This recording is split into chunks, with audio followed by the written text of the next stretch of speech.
大家好，欢迎收听3楼8号，我是丽丽。那不知道大家有没有发现，过去2年呢，我们的生活出现了很大的变化。以前我们遇到问题会问 Google，OK，Google Search。现在遇到问题我们会问 ChatGPT。以前的孩子哦，不会写作文，不会做功课，会来问父母。现在呢，他们可能直接就去 AI 了。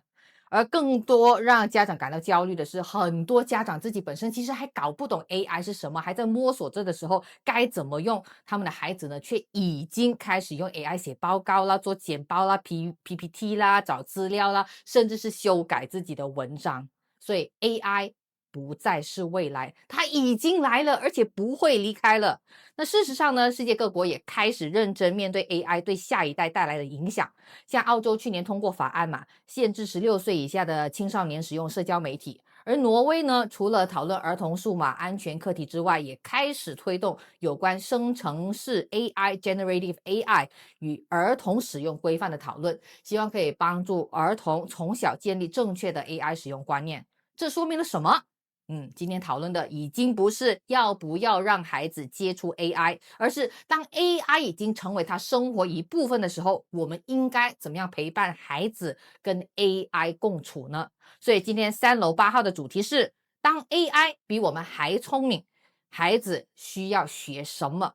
我们邀请了2位长期关注 AI 教育与未来学习发展的嘉宾。首先呢，我要介绍的是许君怡老师。君怡老师呢是2个孩子的妈妈，目前在马来西亚大学攻读博士学位，研究如何提升媒体与 AI 素养教育的成效。那同时也是 Chivo 教育单位创办人，推动中小学生 AI 素养的教育，先是哇，非常的迫切啊，这个需要欢迎君怡老师。丽丽你好。那另外一位嘉宾呢是孙德俊老师，德俊老师呢是营销科技公司 Ansomi 联合创始人，曾经2度担任马来西亚数码协会主席，长期关注互联网、数码转型、人工智能与未来科技发展，也是多个数码与科技论坛的讲者和科技评论人。有一点介绍有点长哦，但是必须要说出他的实力，我们才知道说今天这个节目邀请2位来，其实是有原因的德俊老师呢还写了2本书，AI 时代2053、数码时代48个生存基本法。那长期研究科技如何改变商业、社会以及对未来人才的发展方向。所以邀请到德俊老师今天来呢，是除了谈 AI 本身呢，更希望是可以从未来世界的角度去出发，陪我们一起思考，当 AI逐渐成为社会基础设施的时候，我们的孩子应该要培养怎么样的能力，才能在未来找到自己的位置？欢迎德俊老师。嗨，丽丽好，大家好。2位好。那我想很多家长呢会有同一个感受，就好像觉得说，一转眼呢，这个 AI 已经在我们的生活当中了。所以从最基础的问题聊起的话，第一，君毅老师，你自己本身就长期接触老师啊、家长啊、学生嘛，所以目前从小学、中学、大学来说，孩子接触 AI 的程度大概到什么样的程度？我可能从不同的国家先开始跟大家分享，因为最近有很多这个不同的政府啊、国家或者是一些研究机构，他们都有出一些报告跟数据。比如说，我们先聊我们的邻国新加坡。那新加坡政府最近发布的一些数据呢，就是说新加坡的小孩哦，呃，有一半以上8岁的小孩就已经开始接触 AI 了，这个是去年的数据。嗯然后呢，13岁以上的小孩接触这个 AI 已经有接近95%。然后，所以从这个数据我们看得出来，新加坡政府他们已经很关注这样的一个课题，因为他们要先深入的了解到底我们的小孩在这个使用 AI 的那个普及程度是多少。然后也因为这样的数据也导致他们新加坡政府在他们的教育部已经开始积极的推动 AI 素养这样的一些课程。然后在英国方面呢，也是有一些基金会他们做的一些研究，也是显示在英国方面呢，青少年也是有一半以上的一年里面就是从本来的可能30多%，然后在一年之后，那个数据使用率已经超过40%，就是增加了40%，达到70多%。所以我们可以感觉到那个渗透，然后小孩就是适应新科技，其实速度是非常之快，甚至可能超乎我们的想象。那对这个是比较宏观的。对。那德俊老师，我很想了解，你自己本身也有2个孩子，中学、大学的年龄了，所以从你的观察以来，你的孩子在 AI 方面 adopt AI 这些工具的速度，会不会非常的神速到你觉得有一点担心，有一点需要提醒他们一下的？呃，如果以我个案来看的话，我觉得会稍微可能和主流不同。第一，虽然我在工作上推动 AI，但我在他们的生活中没有推动 AI。有我因为有什么原因吗？我就让他独自发展，然后再从旁观察，right？但 of course 我们会在聊的时候聊起一些工具的名称，但在我发现说，诶，他们在学习上，他们某一个程度上，他们会选择性的在 A 工作的时候不选择，在 B 工作的时候选择，所以这让我还蛮宽心的，因为我知道他们在特定在做一些跟创意有关的东西的时候，他们会偏重于专注自己创意的发展，并且不会让 ChatGPT 等等之类的工具去主导，哎，所以这一部分，当然我也不确定为什么会造成他们这样啊，我只能说我是幸运的，然后也要说，因为这2个小孩的年龄已经接近20岁了，所以对我来说，他们还不是所谓的刚才君怡提到的那么小的小孩，right？那些那么小的小孩，就是我所谓的真的就是以 AI 一起长大的小孩。嗯。说真的，我不太能确定20年后他们会变成怎么样的族群，但至少今天，如果你在15岁以后，你是在互联网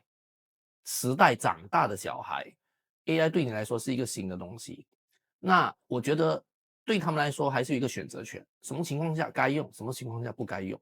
当然之后我们也会聊到父母又要怎么样从旁帮助他们。对，什么时候该用，什么时候不该用。所以君莹老师，在过去2年，你还在教育的前线嘛，所以 AI 在教育上，对它的本质带来的怎样的改变？我觉得有这个问题可以让我们从好几个层面来看。第一，可能先从老师的角度，我自己本身的经验就是，以前我们大学很习惯的一个功课，就是给学生写议论题 （argumentative essay） 嘛，就是给他们一个议题，然后他们要去自己找资料啊，然后自己去评论啊，正方反方这正样子。方反方，或者是到最后去梳理出自己的一些看法嘛。然后呢，我就发现其实不止2年前，大概在3年前的时候，我在教媒体法律的课的时候，也就会这样的分析一些法令嘛，媒体法令，然后就发现，就是诶，为什么大家教的功课都差不多一样？答案。那个答案、那个文章很像。然后我当然知道那时候已经有 ChatGPT，只是我没有想象到说，原来就是我的班那时候有80多个学生，然后我改文章改到非常的沮丧，就是大家好像机械的写那个，连那个法庭的案例都是一模一样的。然后呢，我就是直接在课堂上说，你们都用了什么来写这个文章？然后久了，我就发现，我们老师也要改变那个出题的方式了，就是这些议论题已经可以轻易的被 AI 就是写的非常的漂亮。所以这几年我调整他们的功课，就是比如说给他们多一些 project based 的，就是我不再让他们写议论题，我让他们去做一些很实际的第一线的一些分析个案。比如说我直接说，你选你的家乡最近5年内有没有一些因为言论自由、媒体法令的问题的案件，实际的案件发生，你要去找。你要自己去看新闻，比如说你来自 Segamat Johor，你就要找 Segamat 有谁当地人可能发了一个推特，然后被控诉这样子。当然，这些功课还是可以用 AI 帮忙，但是 AI 的角色就比较多是协作，而没是，有办法当成那个给完你对，全部答案的对对工具。对，包括一些新闻系的一些，我也是加强了那个 project base 的这个元素，然后甚至给他们一些任务，一定要是靠他们自己的实际的观察、实际的分析，所以他们必须要产出很多自己的 primary 的一些 source 这样子。呃，我觉得这一点我给一点想法，就是我自己也注意到，现在很多老师已经开始进入一种状态，像君怡讲的，嗯已经没有限制同学们是不是要用 AI 不用 AI 嗯，因为 it's like by default 你会 assume 他们用。是的，那在这种情况下，我们要怎么样确保他们理解这个问题？就是把它变成更多 presentation oriented 的东西。对，那如果今天说，哎，这个问题我丢给你，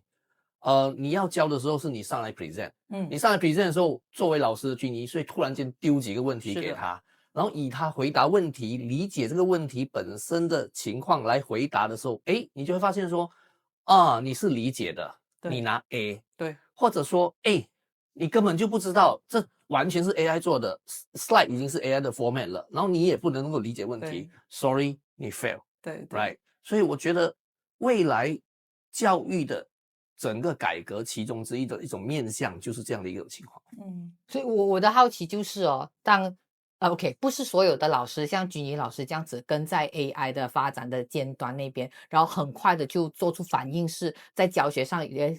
做出一些改革。OK，很多老师其实也跟家长一样，还在摸索着 AI，然后学生用了，但是他们不知道要怎么样去应对，怎么样去发现他用着到底要怎样知道说他到底理解还是不理解。所以当这个教育的大环境已经不是一种知识性的输入的时候，学习的时候，在 AI 的时代里面，老师跟家长他扮演的角色，其实起了怎样的变化？你嗯，开始，当然我觉得老师和家长的角色在这个时代都相对来说都重要啊，缺一不可啊。先说老师，那刚才丽丽提到嘛，老师的角色已经不再是教知识的灌输了，为什么呢？因为 AI 的知识永远比我们厉害，AI 永远懂得都多过我们，它整个世界的知识都在里面的。那老师应该扮演怎么样的角色？我个人觉得，传统上如果说你老师一进到课堂开始教授知识，然后学生吸收，那现在慢慢，我觉得老师应该进入一种状态，说，诶，我在知道同学们用 AI 的情况下，我应该怎么样指导学生善于利用工具去完成去学习？这种情况有一点点像是球赛里面的教练。好，我觉得老师今天应该慢慢进入一种教练的模式。你应该怎样打这场球，或者说你在理解这个问题的时候，你怎样去假设答案，或者怎样去借助工具帮助你找到答案，理解答案，并且呈现答案。这个是今天老师应该做的。当然，老师在这个过程中，我觉得第二个角色有一点像是一个 curator，content 的 curator。他怎么样呈现学习的内容，有一点像是厨师啊，老师就有很多菜啊，然后告诉同学们你要怎样炒出一盘好菜 ，right？那在这种过程之中，我觉得同学们就会通过教练，通过 curate，然后再加上老师也可以带一些工业的经验，带一些外面的一些经验进来学校，带一些 industry 的 expert，如果是大学的话。来分享一些工业上的经验，所以这环环相扣，变成说老师有一点像是一部电影的导演，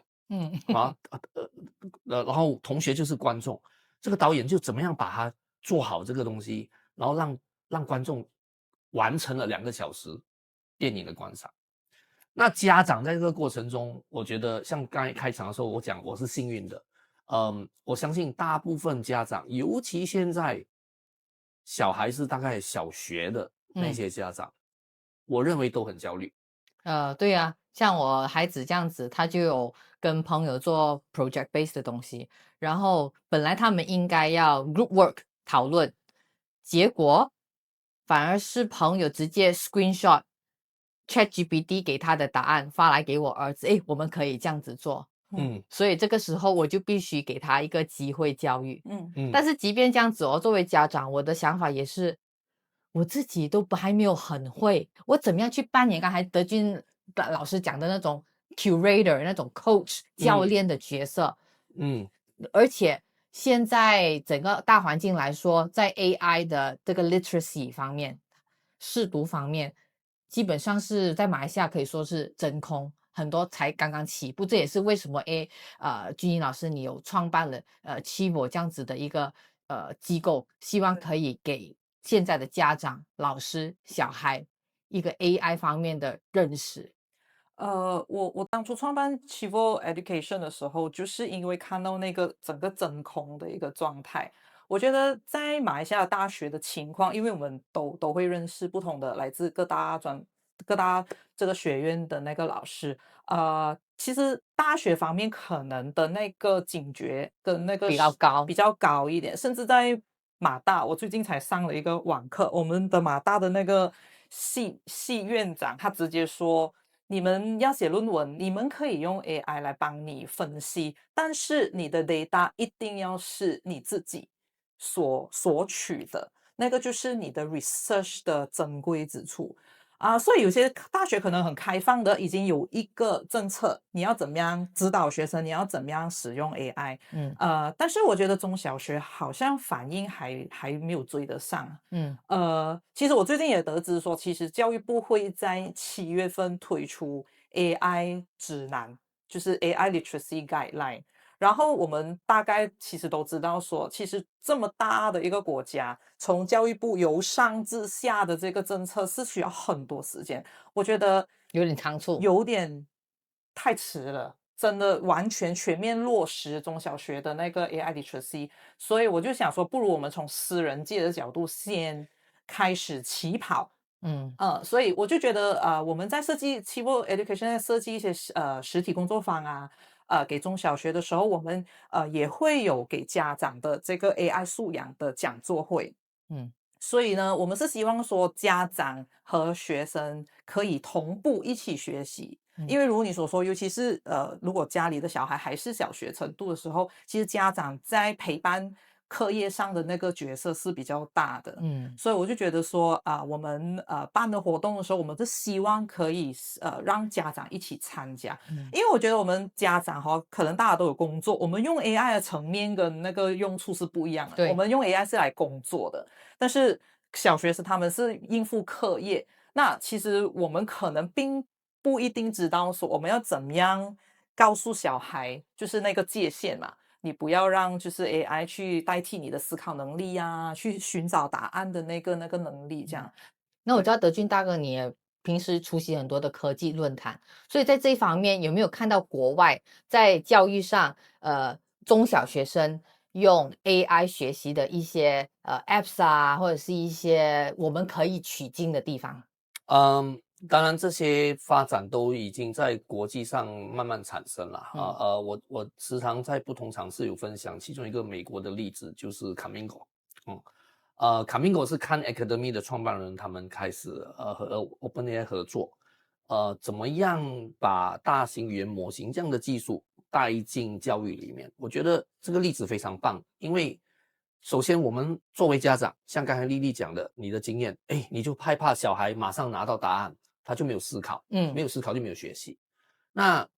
在 Camingo 和 OpenAI 的合作，就是怎么样建构一个在回答的过程中，这个 AI 不是马上给你答案的。好，也就是说，今天如果说你在做一个化学实验，你说，我现在要把 A 和 B 掺在一起，会发生什么事情？然后卡明狗可能就不会马上告诉你答案，他就会跟你说，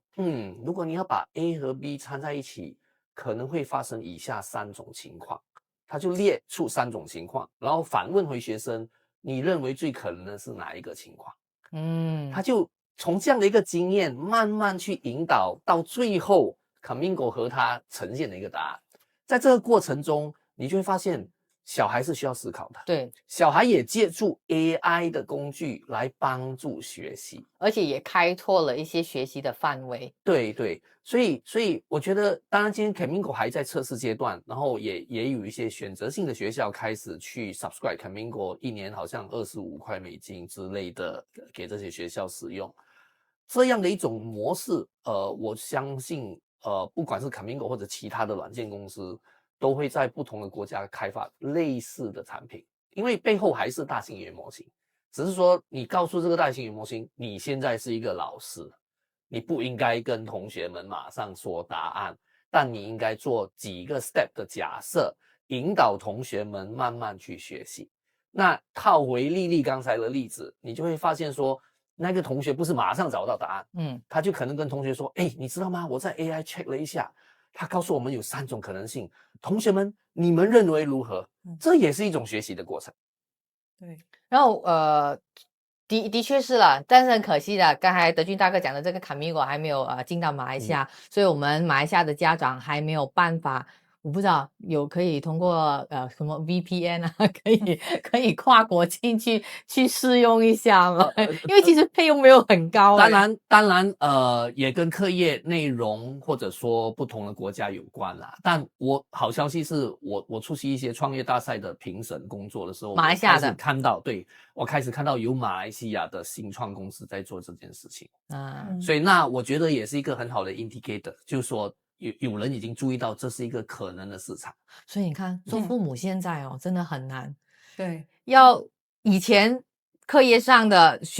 课本上的知识你传授给他，因为你已经学过了嘛。对但是 AI 自己都在摸着石头过河，自己都还不是很会用，然后你就好像要知道说未来要怎样走，然后你现在就要为你的孩子做好准备。所以我不知道君怡老师，你觉得在家长在这样子的一个年代的时候，可以怎样让自己更加有备无患？我觉得第一是先稳住自己的心，先不要焦虑，因为其实如果其实我觉得现在的阶段是因为很少人，好像我们今天这样子3个坐下来去谈这个 AI 教育的议题，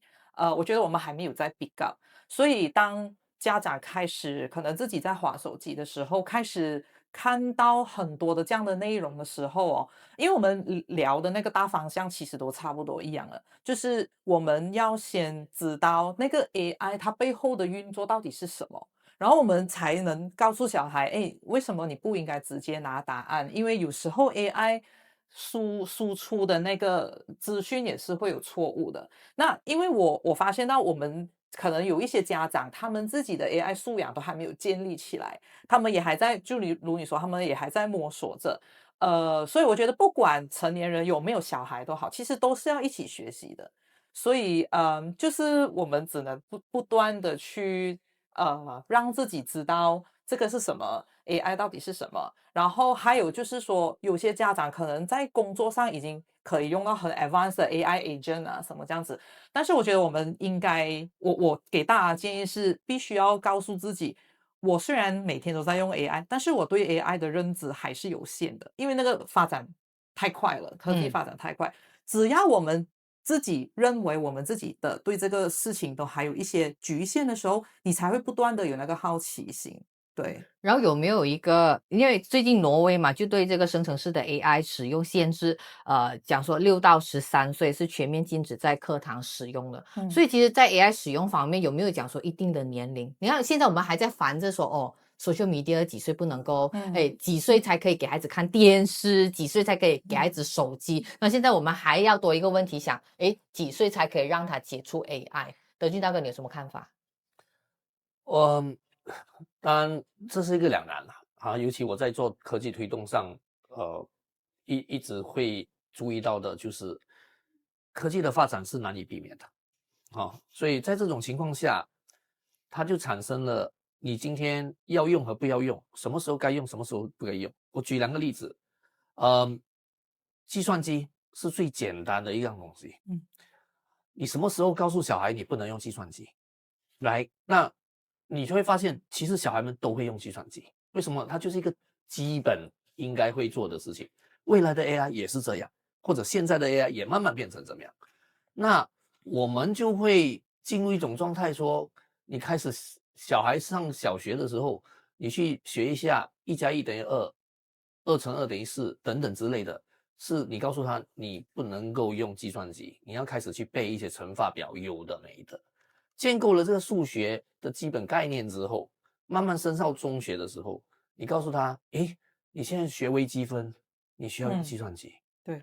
你考试的时候也可以带计算机。我记得小时候我在中学的时候，突然间老师说考试的时候可以带计算机，感觉很良好。对，但其实帮助也不大啦。你不了解微积分，带计算机进去也不会。是，所以同理，今天 AI 就是这个计算机。今天这个时代，小孩们的计算机就是。你不能跟他说你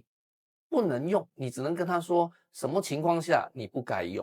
所以就变成君怡在做的 AI literacy 很重要，因为家长、老师、同学要相互的合作，去建构一个可以使用的规范和条规。以此类推，我觉得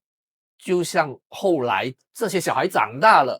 他去工作的时候，面试的时候，肯定不会有人问他你会不会开车，因为开车本来就是我们今天大家必备的一个生存技能。AI 就是下一个你会不会开车的问题，因为你去上班，你去面试，这一代的小孩也不会有老板问你会不会用 AI，因为 by 对 default 你就应该会用 AI。其实就有点像我们我这个年代踏出社会工作的时候，Microsoft Word、Microsoft Excel 对这些其实就是一个很基本的 skills，所以对变成以后 AI ChatGPT、Gemini，然后 Claude 对什么都好，对都变成很基本的。对，丽丽讲得很好，现在的 CV 你怎么可能会看到 CV 说我会我会 Microsoft Office 呢？都不可会啊能嘛，就有点redundant嘛，right？但现在的 CV 已经会有老板要求 job description， 你需要懂哪一些工具。是，但我跟你说，5到10年之后，可能也 by default。对，就你去面试的时候，或者你找到这份工作之后，突然间老板发现你不会，竟然会回问你竟然不会，对，我们会进入那个状态。你有没有觉得你比我们早个？因为居尼的孩子也还小，我的孩子也小学嘛，你的孩子已经中学、大学，你有没有觉得你那个年代当上父母，你觉得很幸运？我绝对觉得我是幸运的，祝福2位。这样子讲起来好像很悲观呢。你有没有给接下来的家长有一些什么样的讲讲呢 tips，他们必须要懂的东西？然后呀，其实我不觉得是悲观啊，我只能说每一个时代的小孩和家长都有不同的挑战，只是刚好变成这个是你这个时代的工业，你需要去面对它，而且速度太快了，我来不及消化，又另外一个挑战再来。这是肯定的 ，right？如果你回过头去看，那我的小孩是小学的时候，那就是互联网的时代，我们也会担心社交媒体，我们也会担心 TikTok 荼毒对他们的思想等等之类的 ，right？那些内容，那我们也会开始去做一些事情，让这件事情的伤害是降低的。所以我个人觉得，首先就像君怡刚才讲的，家长要用怎么样的态度去面对 AI 时代 ，right？首先当然不 formal，right？先定下心来，看一下周围就是你的小孩的情况是怎么样，然后某一个程度上，家长和小孩都应该去上像君怡之类做的课程吧，让这个如果说国家还没有采取相对的步骤，你自己应该要先自救，要先自救，right？就像15、20年前也没有什么guideline告诉你应该怎么样使用社交媒体嘛，但我们也开始去关注这样的一件事情，所以我觉得每一代都有每一代的问题，只是说当科技发展速度又这么快的时候，你作为家长不能什么都不做。我有要补充，就是我其实很认同德军老师讲的，就是我觉得 AI 这个崛起对我来说，我觉得是一个很好的机会教育来的。因为其实，在 AI 生成 AI 还没有这么普及的时候，我在讲这4、5年前，其实我们小孩失去思考能力、专注力不足的问题，其实都一直存在的。只是说当时候没有一个很迫切的一个转机，让我们去这么正视这样的一个问题。其实我们的小孩可能不爱看书了啊，也因为社交媒体啊、互联网啊，就是短视频的时代、碎片化的资讯，注意力短缺，其实这些问题已经出现了，只是我们还抱着那一种就是没事啦，大家都会好好的。但是因为几年前生成式 AI 这么普及之后，我们用英语或者是我们人的语言去可以指示电脑做很多东西的时候，我们突然焦虑了。那我觉得这个是一个很好的机会，说家长也好，整个逼大家去好好的看这个问题，大家终于可以坐下来说，我们的思考能力会不会被取代？我觉得因为这个事情，我有多的机会去讲这一方面，去讨论这样的事情，我觉得是一个很好的一个转机来的。那两位现在都是家长嘛，所以你觉得培养自己的孩子在 AI 时代最重要的能力是什么？来，德军大哥先说。首先我觉得我们要告诉小孩一件事情，当每个小孩都可以用生成式 AI 工具生成内容的时候，你的分别和别人小孩又在哪里？Right? In a way， 在英文就是说你要讲 outstanding 啦 ，Right？ 因为大家都可以 produce 同样的 PowerPoint， 类似的 PowerPoint，大家的 PowerPoint 都这么漂亮 ，Right？ 所以从这里去理解，我就觉得说，哎，今天的小孩面临第一个问题就是，我大学的时候要念什么？什么系会3年后没有价值？你说今天如果一个小孩要去念美术，你看到生成式 AI 可以这么轻易的生成这么棒的 infographic、PowerPoint、image whatsoever， 你应该阻止他吗？这是一个问题。我的答案是不应该。为什么呢？因为不管以前的 Photoshop 也好，现在的 AI 工具也好，都是工具。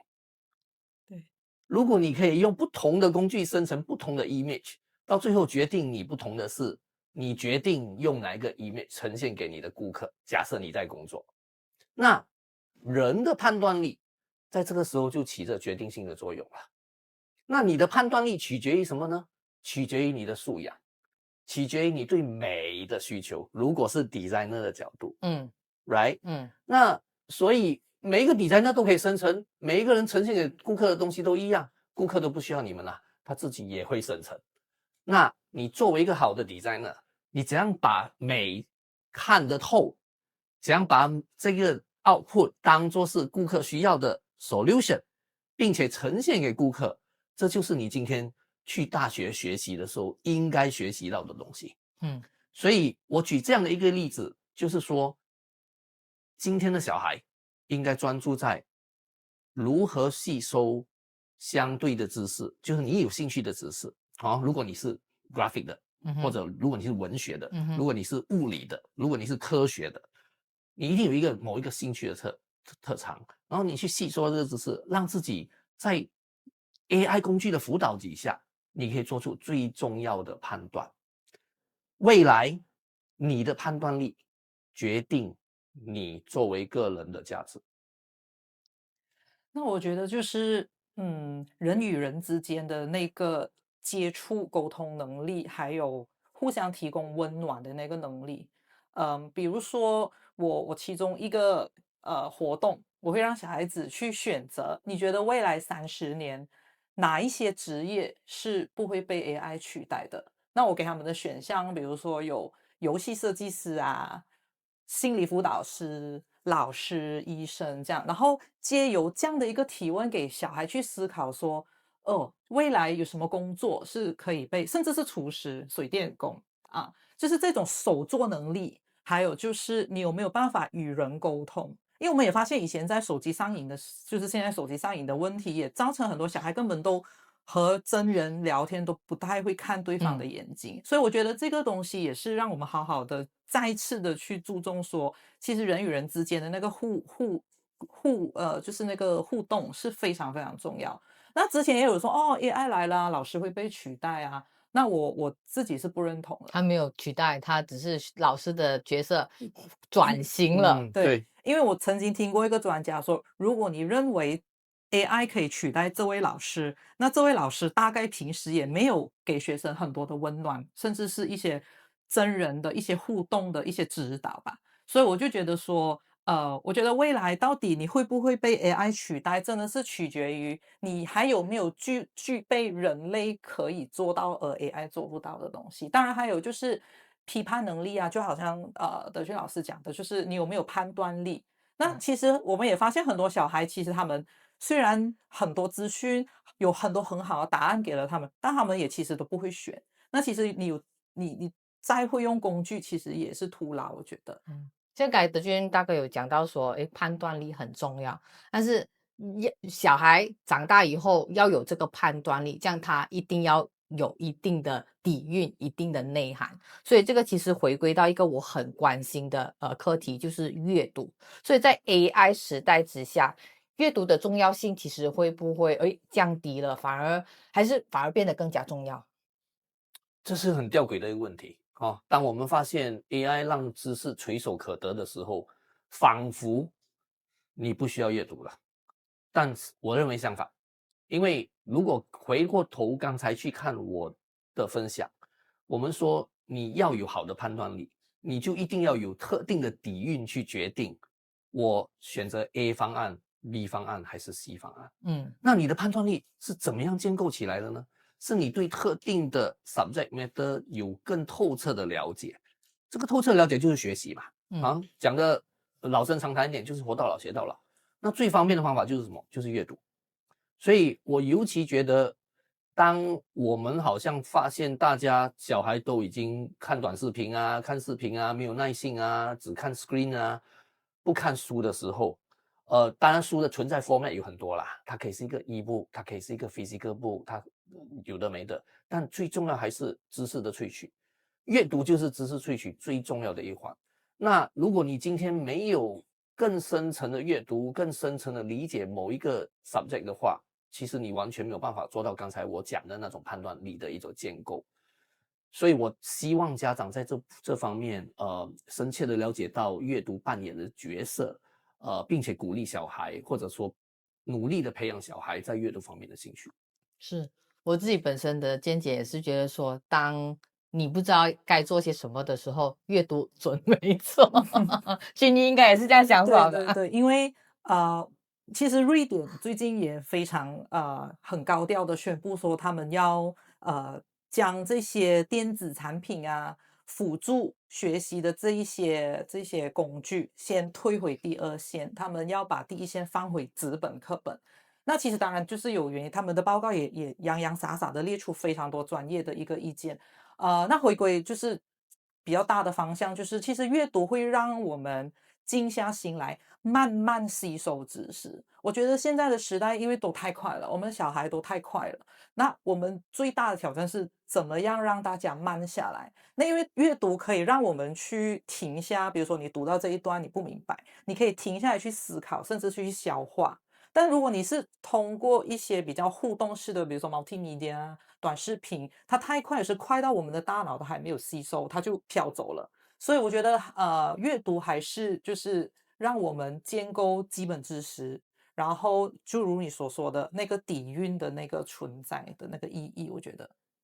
是，所以谢谢两位今天做客3楼8号。当然，AI 的确是最令人担心的，其实不是孩子会不会用 AI，而是他们拥有了答案过后呢，像德军大哥讲的，还会有判断力，还会去思考，还会去质疑。这个质疑的精神很重要，尤其是现在在 AI 里面还有很多资料是可能出现错误的，所以希望大家今天的节目呢，可以帮助大家重新思考，我们到底应该为孩子在未来怎样做好准备？未来不会是 AI 取代人，而是懂得与 AI 协作的人，创造新的可能。而孩子最需要学习的呢，或许不是说要怎样去战胜 AI，而是要如何成为 AI 无法取代的人，像该德军大哥所说的。所以感谢两位嘉宾今天来到3楼8号。如果你们喜欢今天的内容的话呢，欢迎点赞、分享、订阅3楼8号，让更多家长一起加入讨论。那同时也欢迎大家继续关注的 Our Lily's Project 同社会。接下来呢，我们将会陆续推出专为孩子设计的媒体识读与 AI 素养的工作坊，帮助孩子在 AI 时代建立判断力、思考力与创造力。我是丽丽，我们下次3楼8号见。